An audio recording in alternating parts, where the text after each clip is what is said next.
Hello. Um, yes. Okay. Hello. Good afternoon, people. I know that we're all very tired, but this is the last panel on this year's Bergen Exchanges. So it's a really important moment so that we just share a little bit on the students' perspectives of what we have been doing, and we also get your on what you think we are doing right and what we can do better. So my name is Larissa. I'm an alumni in the course. I did the PhD course on effective lawfare 2 years in a row. So I do have a little bit of experience on it, and I was a guest researcher here at Law Transform. So I saw how everybody, this beautiful team, works so hard to make this event happen. And this year I had the opportunity to volunteer as well during it. So I'm going to be leading this panel because this is a student-led experience. And the idea is that, you know, we come together and we learn together and we take those experiences to our lives and our institutions. So this is what we're going to talk a little bit about in this panel. So here we have 3 amazing students from different backgrounds who have taken the course this year. And I'm going to ask them a little bit of how was their experience during it and their feedback, what they think this course was different from what they have had before, and what they think what they think they can take from it, from their institutions and their experiences, and also what they think we could improve a little bit. So I'm going to start with Enya.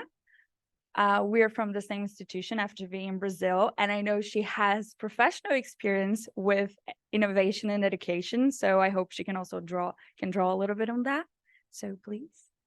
Thank you. Can you hear me now? Okay.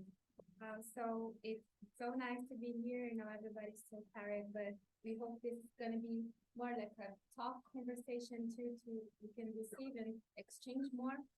And as Larissa said, I'm also part of the Brazilian crew. We are big. And I'm a master's student at the University of São Paulo, but I also work as a researcher at Fundação Getúlio Vargas at FGV in the Center for Education and Research on Innovation. So we always do a lot of research about how can we improve the student experience in learning. And I would like to focus my remarks of this experience on 2 specific points.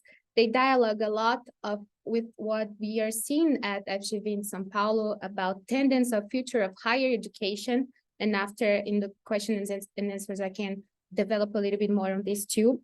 But the first aspect is diversity, and the second one is the students' empowerment and protagonism. So regarding diversity, I would like to concentrate and highlight this space that has been created that brought together individuals from different countries, different ethnicities and religions to engage in discussions on this year's themes. So I think everybody can see that all those panels, but even before our course started last week, and even before we had like meeting and share experiences online. And that this diversity helped us a lot to see these different perspectives and learn a lot. But more than this diversity that we can see when we verify the composition of the panels, I would emphasize the valorization of different forms of knowledge. We had the insight presented by Maura Milan, the SAMI representatives, today's panel on child rights, which shows to us the importance of valuing experiences and sources of wisdom and embracing plurality. So we are academics, we are used to discuss about papers and everything, but experiences is something that we learn a lot, that we emotionally can improve ourselves. So I think this is one big point and a big remark about these experiences.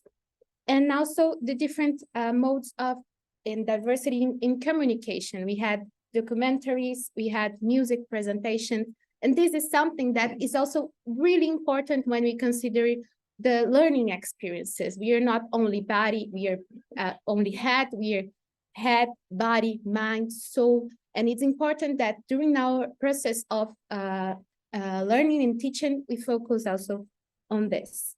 And I have some like suggestions based specifically on student participation. We saw a lot of us students making excellent questions, taking part on these panels and giving like their research experiences a lot.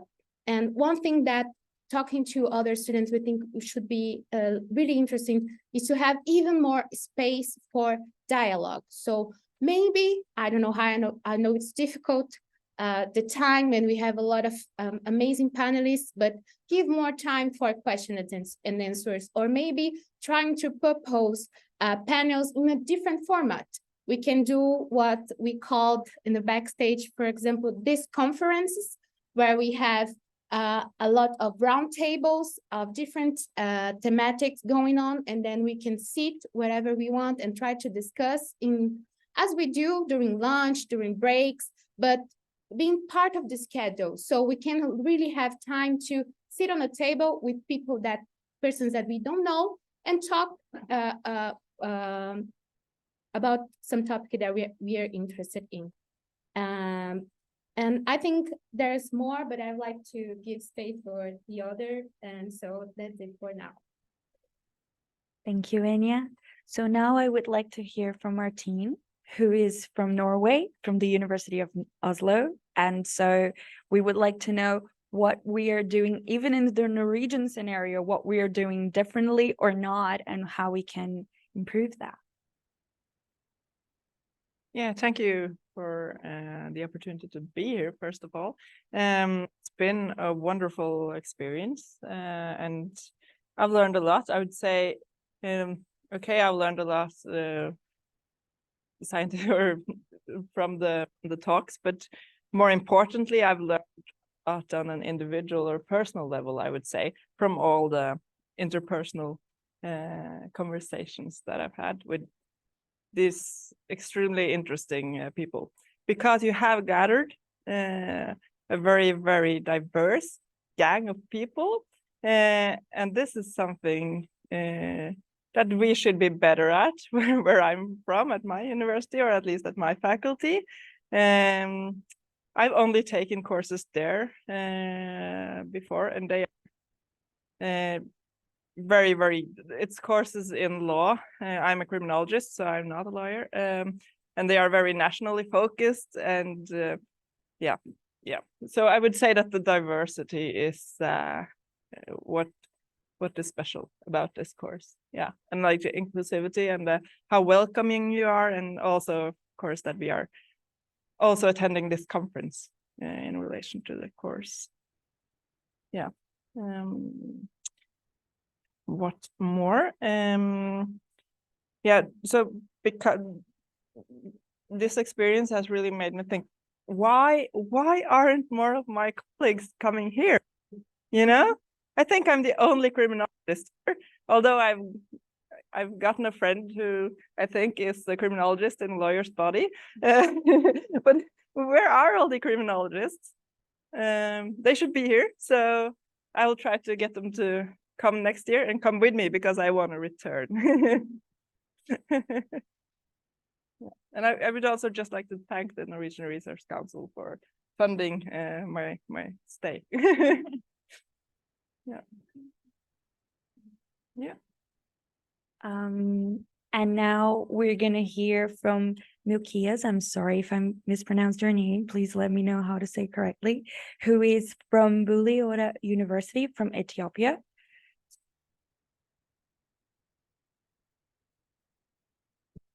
Okay, thank you very much. I'm very glad to be here. Yeah, I'm a PhD student, came from Ethiopia. So my stay in Bergen for 1 week is I gain a lot more than I expected, and particularly apart from academics in the curriculum, I also gain a lot of experience for extracurricular relationship with so many friends from every continent. So I have seen diversity here, and the diversity is it's beautiful, and I observed inclusiveness, so that one of the very interesting impression I can gain. Also, I gain a lot of interdisciplinary teams of education, particularly from human rights, from law, from political science, from academic freedom, from indigenous right issue, and so on and so on. So, which I cannot mention all. So I got, so this Bergen Exchange program taken me to the very broad horizon of ideas. So that is one of the life-changing experience for me. Apart from that, I comment that this Bergen Exchange program is best continue in the future if, for example, carefully selected teams so that enough time and adequate time may be given to deliberate, to critically discuss on main issues. So that time, just balancing the shortage of time and looking cases in depth, critically looking cases is so always competing what I observed this week. Also, it's good if the PhD students particularly took the course here, if we continue to engage with this law and transform, so that our PhD dissertation may be supervised or published, or if you continue to support when we back to home, it's very good active learning. So all in all, learning, teaching process, what has been conducted here is so active. It's so that it's engaging, collaborative learning, participatory learning. I'm very interested with that. And I have just come to understand that so knowledge is in the heightened globalization, autocratization, and dictatorship born somewhere may cause also disturb the north. You cannot be free at all. So crisis somewhere may be expanded. So it needs global response.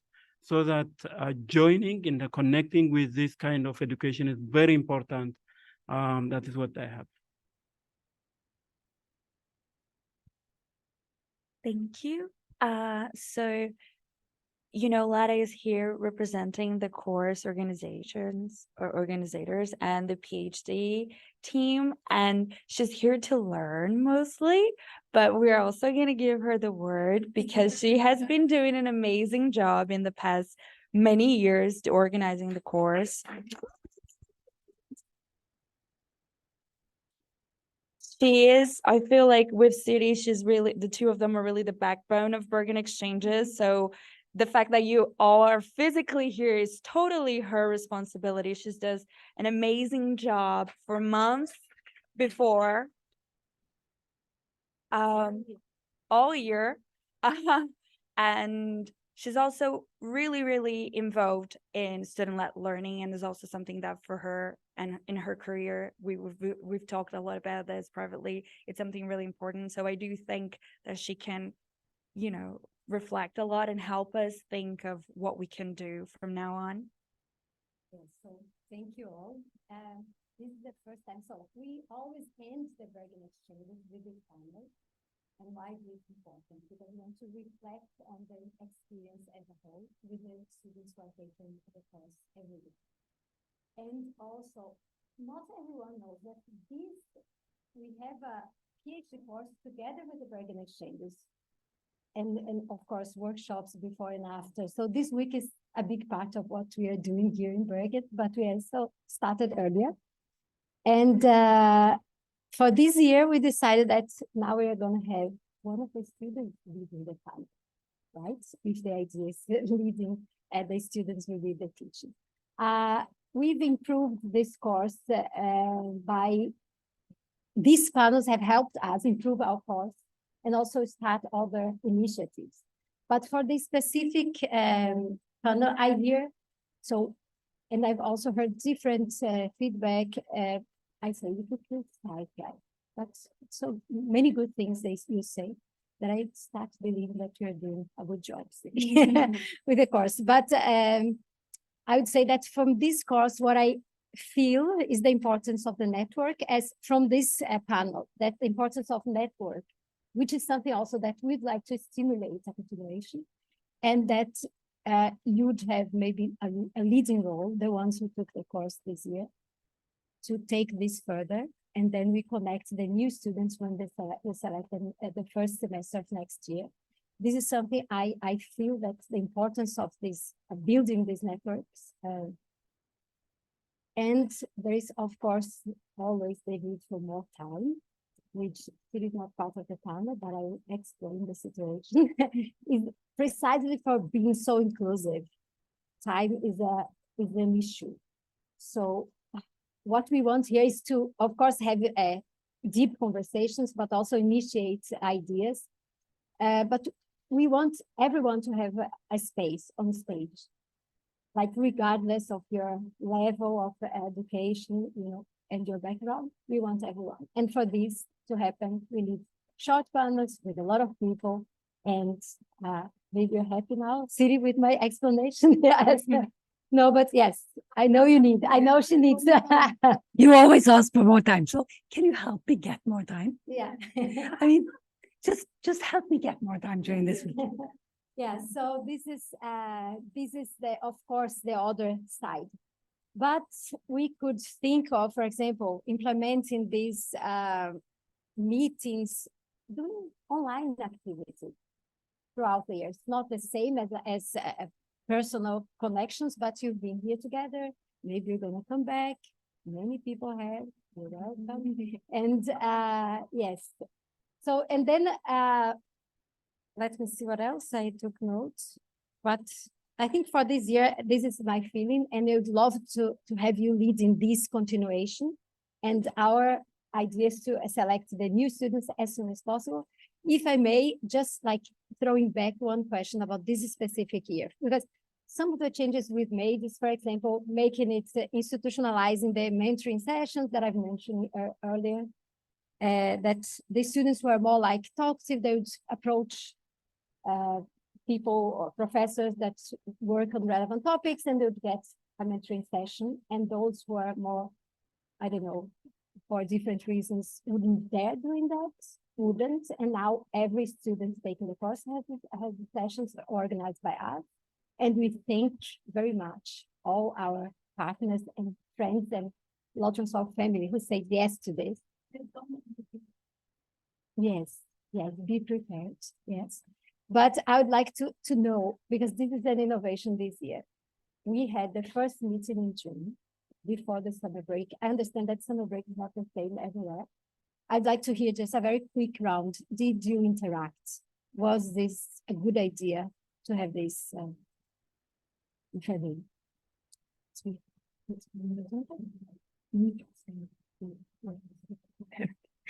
Oh, sorry, may I add you another? So we also offered, but I don't remember who exactly did. We also offered something new this year. Thank you for reminding me, the opportunity to present posters. Also that students have a face and the projects are there, the research question, the methods, and whatever they want to put in there. I think this is something that we wanted to give visibility to the work that you do, not only for the tables, but that people can approach and, oh, maybe I should talk to this person. So also how you see, if you made a poster, if not, this was an offer. No, but yes, but okay, but we will open, should it be mandatory, and then we'll open and engage the audience. Larissa will, yeah, organize. I'm quiet now.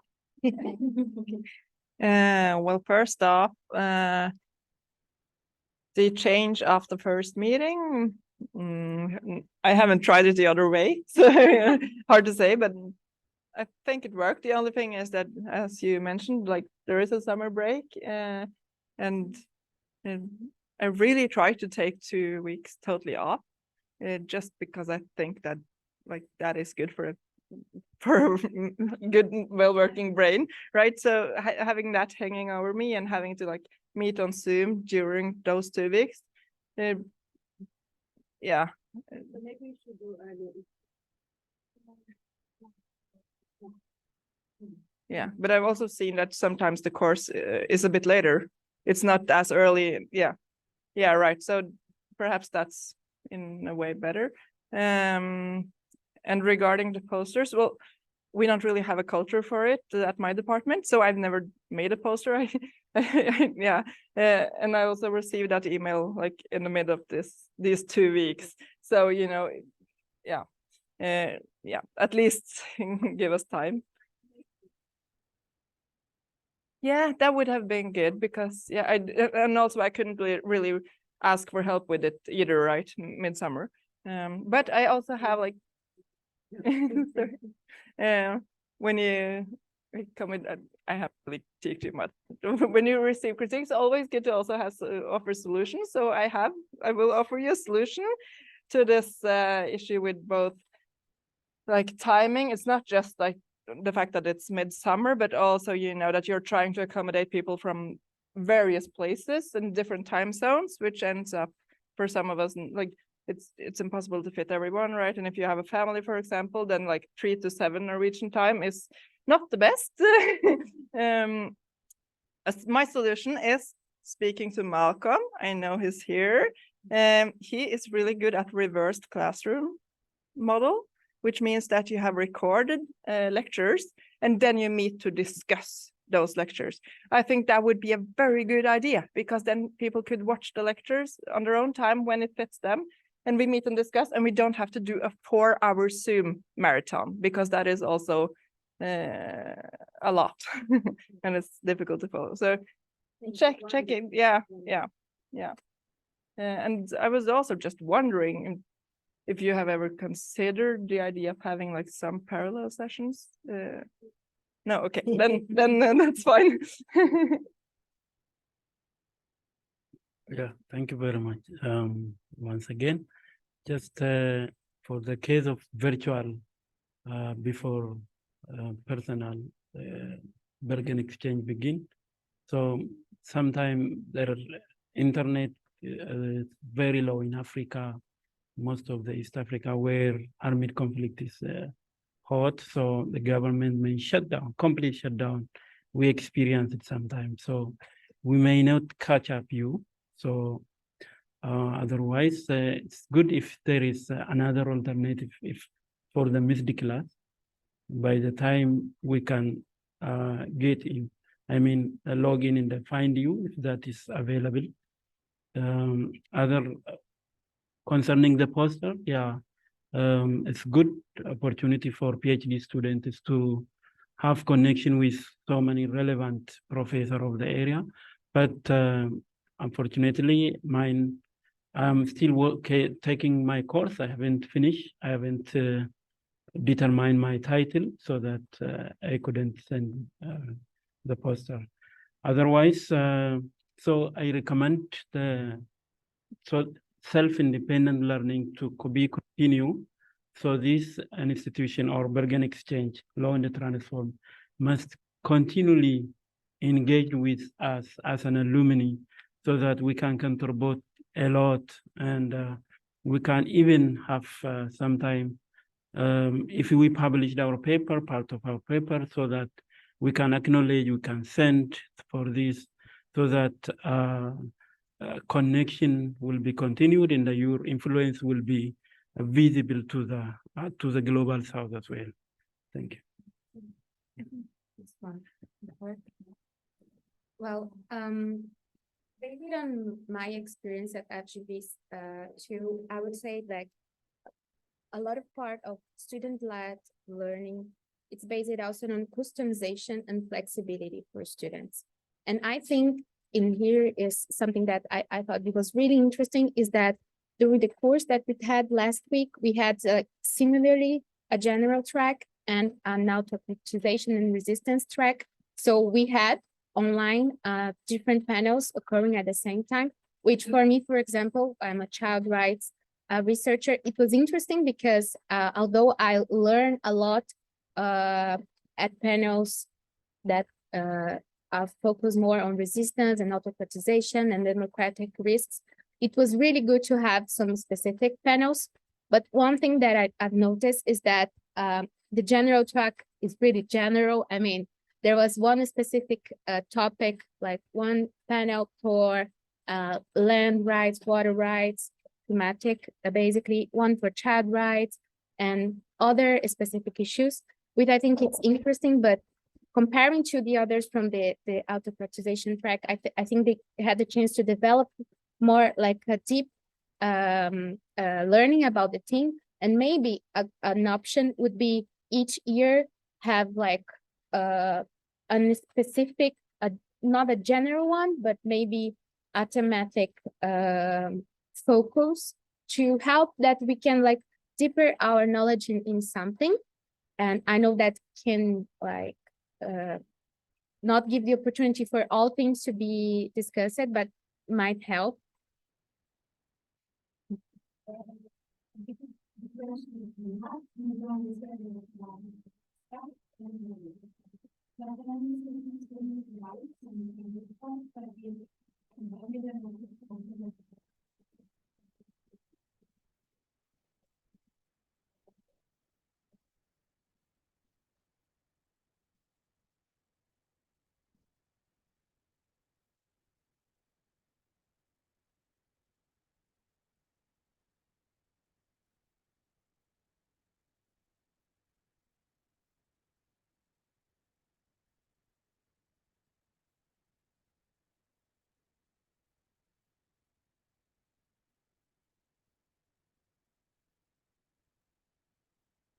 The reasons and all that part based on this conversation and the previous conversation we had. We are collecting the feedback we get earlier and then like I said.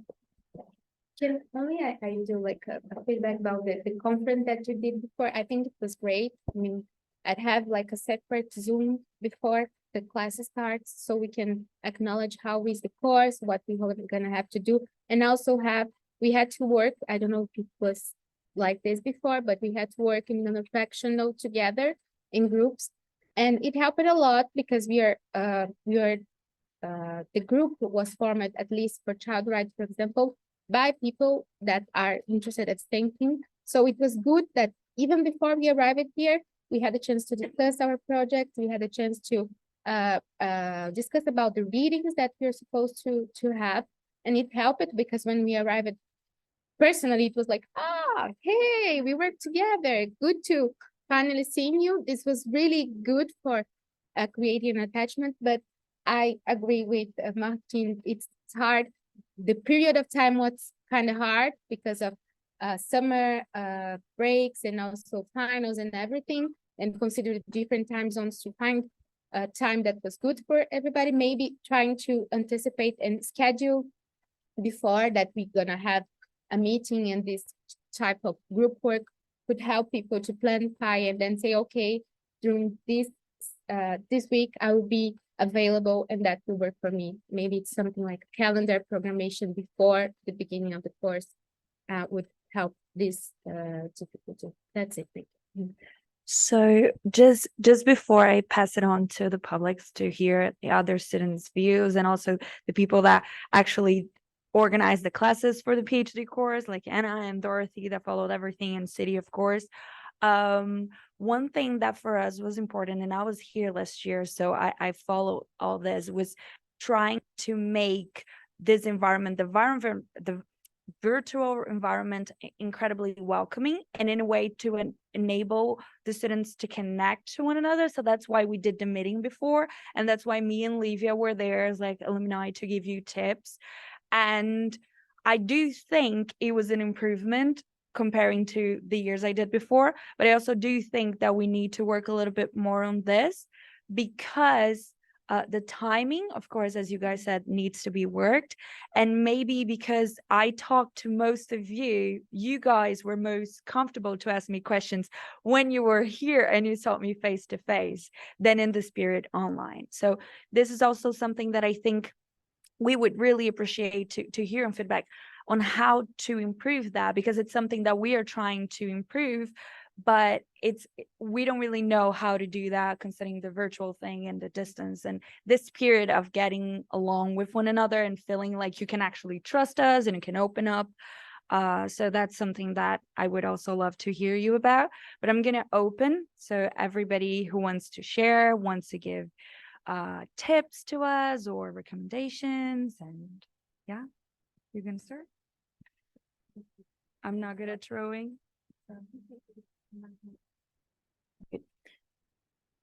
So, as Laura said, we are lucky enough to have an incredible team of partners that are eager to work on the course. And I guess this feedback session is going to be incredible material for that. I also wonder after this year's course, if there is something like, for example, a session you had that you thought was super useful, this has to be there, or something you missed, you think would be interesting to either have as part of the course or develop later on. I guess this is something we could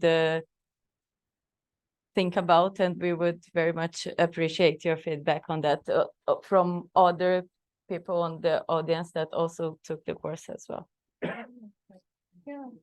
Is it? Okay.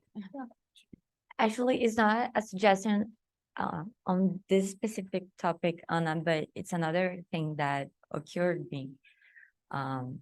Is that sometimes because of the time, we collected the questions and then we, of course, said and had the possibility to discuss after the panels, but that not necessarily happen because there are so many people and sometimes you don't get to talk to that person.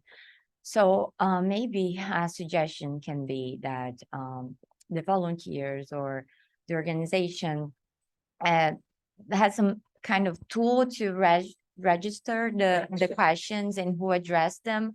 So the person to who the question is directed can, have the questions and maybe develop or has an email or a contact or some kind of, I mean, for thinking about also the continuity of the networks and how the discussions can be developed, not just within the panels, but after that too. So, yes.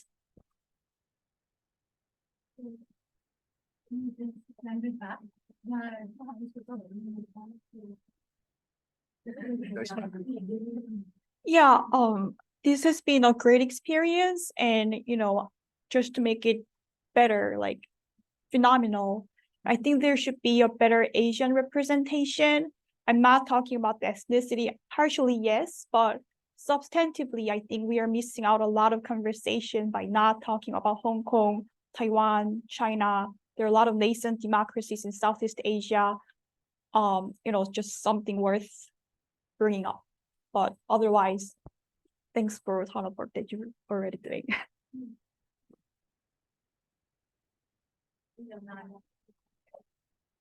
Thank you. This is an outsider's view, outsider in that I did not take the course, but I had the privilege to be in Bergen related program in the Department of Government. So I was to attend, and thanks to Siri for enabling it. So I listened into the conversations from Tuesday to date, and I saw really this very robust and very important attempt to seek out the place of the law in transforming society. And when I think about all the conversations I had, all the panels I listened into, there was this forth and back on the law and the ethical. So the question being, how do we understand the failure of the law or the bad laws, and always the answer could go to the ethical. Maybe we have bad leaders and they're unable to give us good laws. So it was either good law and bad law, or bad leaders and good leaders. And so I'm thinking, how much of the failure of the law is a question of the ethical, and so much more ethical than perhaps even political. So if I were to attend this, conversation again, maybe next year. I would like to hear conversations from now legal scholars, more so that I'm not even a law student, like from you legal scholars, how like this conversation of how do we understand bad laws? How do we make sense of the failure of the law to transform society today amidst all effort to make law, transform societies? Thank you.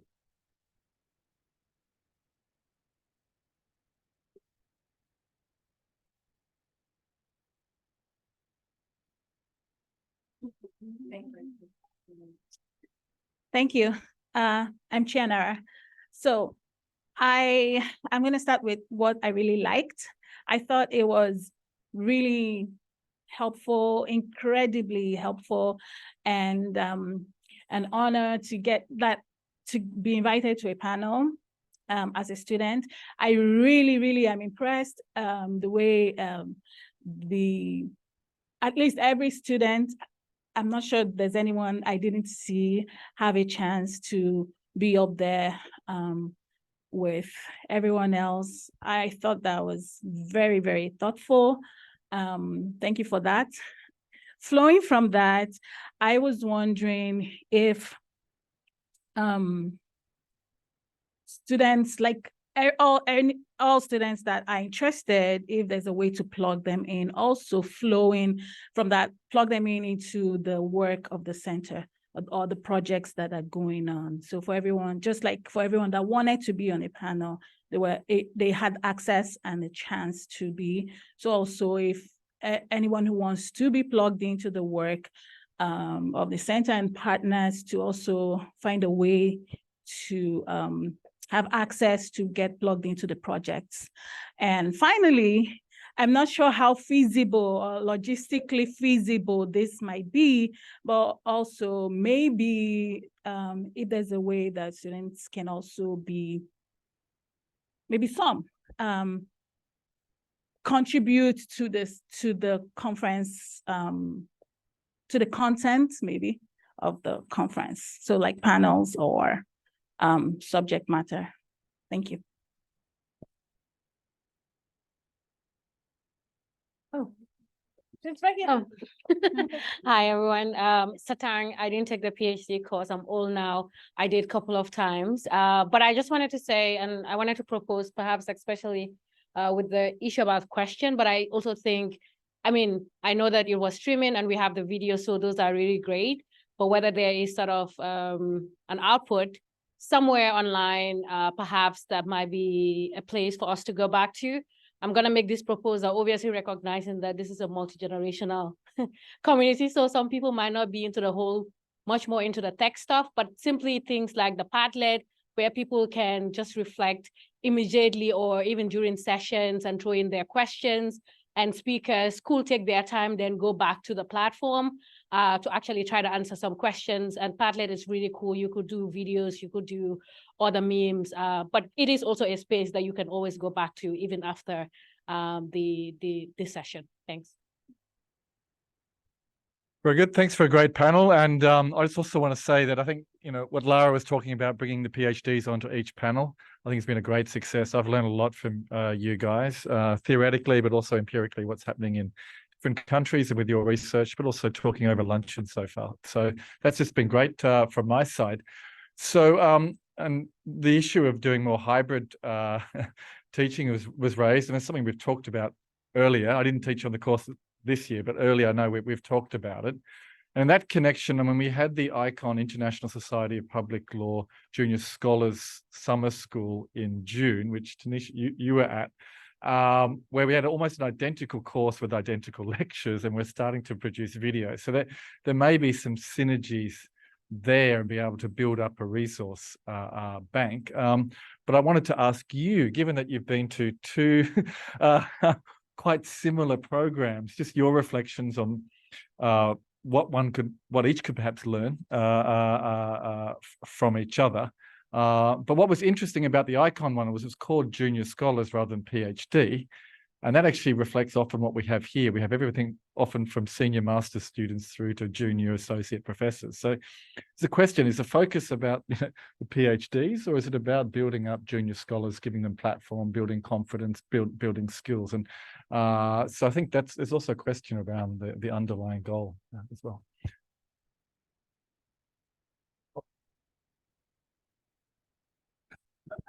Okay, thank you. Tough question. I don't know. The icon one, for me, the strength was the fact that the program seemed to be, because it seemed to be anchored, like Rose was handling many sessions, and then right, thank you. Yes, exactly.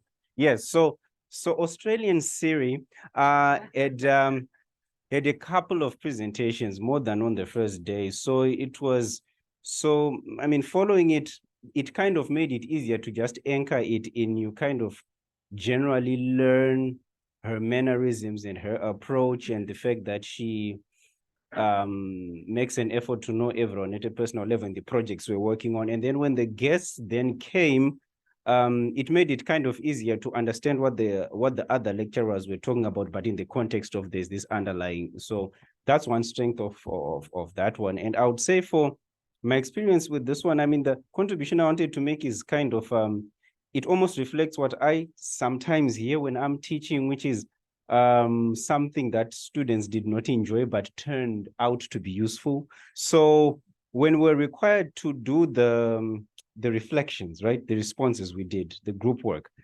So I didn't enjoy the work I had to put into it. But when the lectures began, I found that whenever the content was relating to something that I had worked on for the response, it was way much easier to engage with the presenters. So I would recommend that for that to be a more consistent part of the course, which perhaps might not be good because it's more work and I never enjoy more work. But I imagine that if the responses are made more consistently, then engagement more will also be helped on a more like consistent basis. Yeah.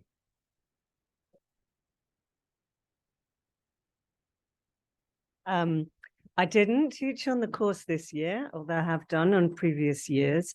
And I remember when we have taught on the course that everybody that's going to take the course does short videos to introduce themselves, which is super useful as a teacher to have that. But I think it would also be super useful for everybody that comes to the exchanges.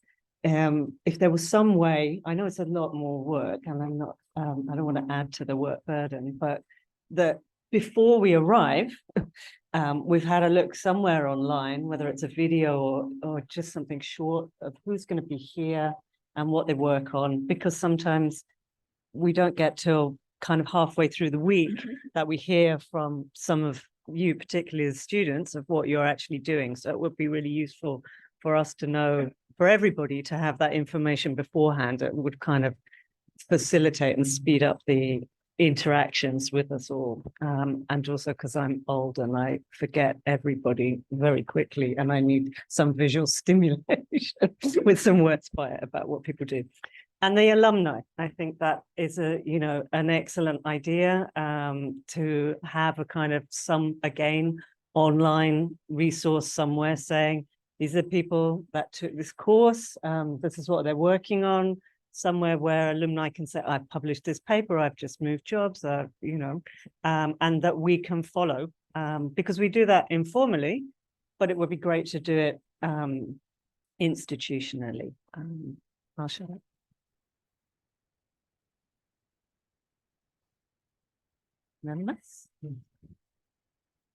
Thank you very much. I just want to express my heartfelt thanks for all the organizers, Lara, Siri. Having taken the course just last year, it really, I welcome the fact that almost all our suggestions as PhD students last year were picked up. And for instance, now we had like these name tags, which were really, really useful in getting to name people by their names. And also I loved and I really enjoyed the panel on dealing with trauma as a human rights researcher, which was something that really fleshed out during our past exchanges. So thank you very much. A big thanks to you.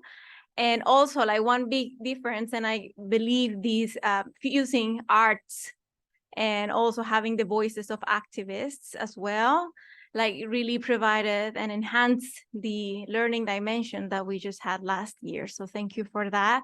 And also adding to that direction as well, I was just wondering whether you've thought about, in line with Satang's suggestion of bringing in more interactive tools, like in line with the artwork and so on, having a collective piece, for instance, just outside during the breaks, while we are taking the coffee or something, like being able to draw a phrase in our language or so, and the end having a huge collective painting on the Bergen Exchange edition of that year, for instance, or live artwork of one of the or some of the conferences as well would enhance the learning process.